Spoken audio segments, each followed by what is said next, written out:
रात के 1:47 बजे हैं। कमरे में सन्नाटा है।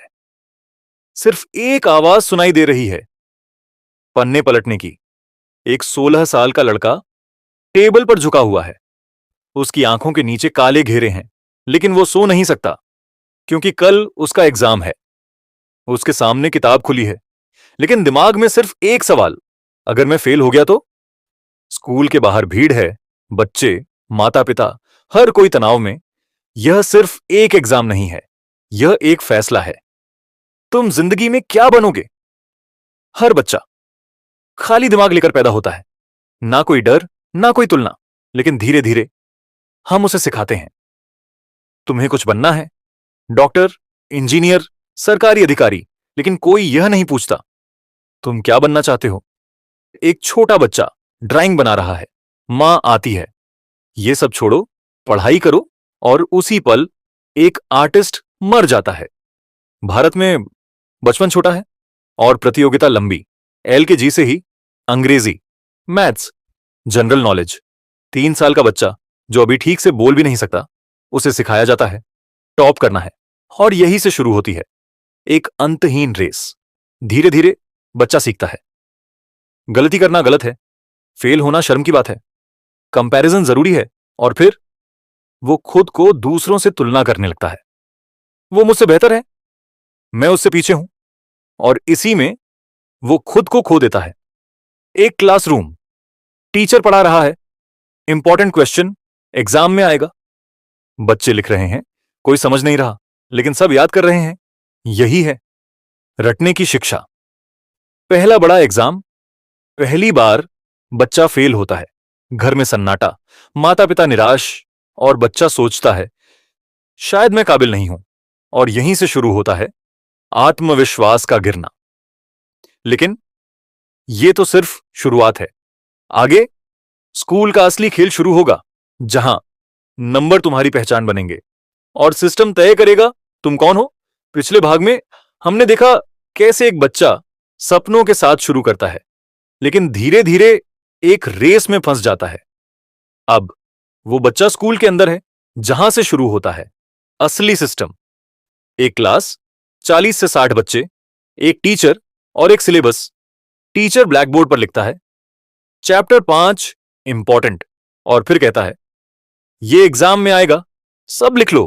पूरी क्लास सिर्फ लिख रही है, कोई समझ नहीं रहा, कोई सवाल नहीं पूछ रहा। क्यों? क्योंकि यहां सवाल पूछना समय की बर्बादी माना जाता है। एक बच्चा हाथ उठाता है, सर ये क्यों होता है? टीचर रुकता है और कहता है यह सिलेबस में नहीं है, एग्जाम के लिए जरूरी नहीं है। और उसी पल एक जिज्ञासा खत्म हो जाती है। भारत की शिक्षा व्यवस्था धीरे धीरे एक फैक्ट्री बन चुकी है, जहां इनपुट है बच्चे और आउटपुट है नंबर।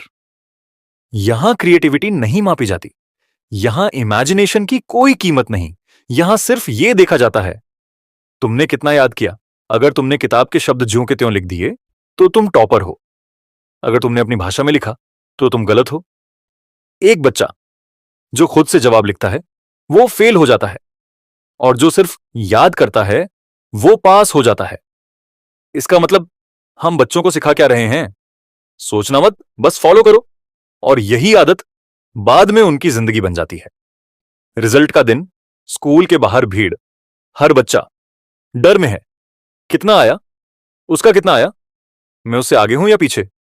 भारत में रिजल्ट सिर्फ एक दिन नहीं होता, यह एक फैसला होता है तुम्हारी वैल्यू का। एक लड़की 90% लाई, लेकिन घर में खुशी नहीं है। क्यों? क्योंकि उसके दोस्त ने 95% लाया है। और उसी दिन वो समझ जाती है मेरी मेहनत नहीं, मेरी तुलना मायने रखती है। भारत में 2 तरह की शिक्षा है, एक अमीरों के लिए, एक गरीबों के लिए। एक बच्चा एयर कंडीशन क्लास में पढ़ता है, smart board, digital learning, English fluency.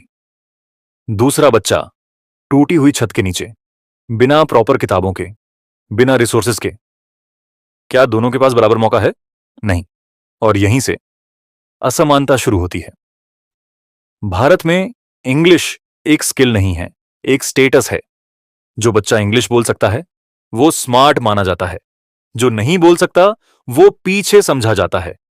लेकिन सवाल, क्या भाषा से इंटेलिजेंस तय होती है या हमने सोसाइटी को ही गलत डायरेक्शन दे दिया है? यह कहानी सिर्फ बच्चों की नहीं है। टीचर्स भी इस सिस्टम में फंसे हैं। उन्हें सिलेबस पूरा करना है, रिजल्ट्स देना है। उनके पास समय नहीं है हर बच्चे को समझाने का, और धीरे धीरे वो भी सिस्टम का हिस्सा बन जाते हैं। समस्या स्कूल नहीं है, समस्या सिलेबस नहीं है, समस्या माइंडसेट है। जब तक हम मार्क्स को सक्सेस मानते रहेंगे, कंपैरिजन को मोटिवेशन समझते रहेंगे, तब तक कुछ नहीं बदलेगा। लेकिन यह कहानी यहीं खत्म नहीं होती। अभी असली दबाव बाकी है। स्कूल के बाद शुरू होती है कोचिंग की दुनिया, जहां सपने बनते भी हैं और टूटते भी। स्कूल खत्म हो चुका है, रिजल्ट आ चुका है। अब अगला सवाल, आगे क्या? कुछ के लिए यह एक नया मौका है, लेकिन लाखों छात्रों के लिए यह एक नई लड़ाई की शुरुआत है। रेलवे स्टेशन, भीड़, हाथ में बैग, आंखों में सपने। एक 16 से 17 साल का बच्चा अपने शहर को छोड़कर जा रहा है। डेस्टिनेशन, कोटा, भारत का सबसे बड़ा कोचिंग हब, जहां हर साल लाखों छात्र आते हैं एक ही सपना लेकर, आईआईटी या नीट। यह सिर्फ एक शहर नहीं है, यह एक मशीन है। सुबह 6 बजे कोचिंग शुरू, रात 10 बजे खत्म। हर गली में कोचिंग सेंटर, हर दीवार पर टॉपर के पोस्टर, एयर 1, सिलेक्ट इन आईआईटी, रैंक 23। ये पोस्टर उम्मीद भी देते हैं और दबाव भी। यहां दोस्त नहीं होते, यहां कॉम्पिटिटर्स होते हैं। हर हफ्ते टेस्ट, हर टेस्ट के बाद रैंक। तू 120 पर है, वो 20 पर है, और धीरे धीरे तुम खुद को नंबर में बदल देते हो। तुम्हारा नाम नहीं, तुम्हारी पहचान है रैंक। सुबह उठते ही पढ़ाई, रात को सोने से पहले पढ़ाई, बीच में टेस्ट एनालिसिस, प्रेशर। धीरे धीरे दिमाग थकने लगता है, लेकिन रुक नहीं सकते, क्योंकि पीछे बहुत लोग हैं जो आगे निकलना चाहते हैं। एक लड़का पहले टेस्ट में अच्छी रैंक लाता है, सब खुश, फोन कॉल्स, शाबाशी। लेकिन अगले टेस्ट में रैंक गिर जाती है। अब वही लोग कहते हैं फोकस नहीं है, सीरियस नहीं है, और उसी दिन वो समझ जाता है यहां प्यार भी परफॉर्मेंस पर मिलता है। कोटा में हजारों बच्चे हैं, लेकिन फिर भी अकेलापन है। घर से दूर, माता पिता से दूर, कोई समझने वाला नहीं, सिर्फ पढ़ाई, प्रेशर और साइलेंस। जब मेहनत के बाद भी रिजल्ट नहीं आता, तो सवाल उठता है, क्या मैं इनफ नहीं हूं? धीरे धीरे कॉन्फिडेंस गिरता है, सेल्फ डाउट बढ़ता है, और फिर कुछ बच्चे अंदर से टूट जाते हैं। यह सिस्टम इतना इंटेंस है कि कई स्टूडेंट्स एक्सट्रीम स्ट्रेस का सामना करते हैं। यह सिर्फ कंपटीशन नहीं है, यह मेंटल बैटल है, और हर कोई इसे जीत नहीं पाता। फोन बजता है, कैसा चल रहा है? बच्चा कहता है, ठीक है।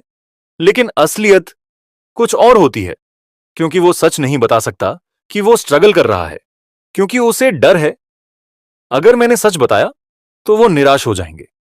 हर साल लाखों बच्चे आईआईटी और नीट की तैयारी करते हैं, लेकिन सिलेक्ट कितने होते हैं? बहुत कम।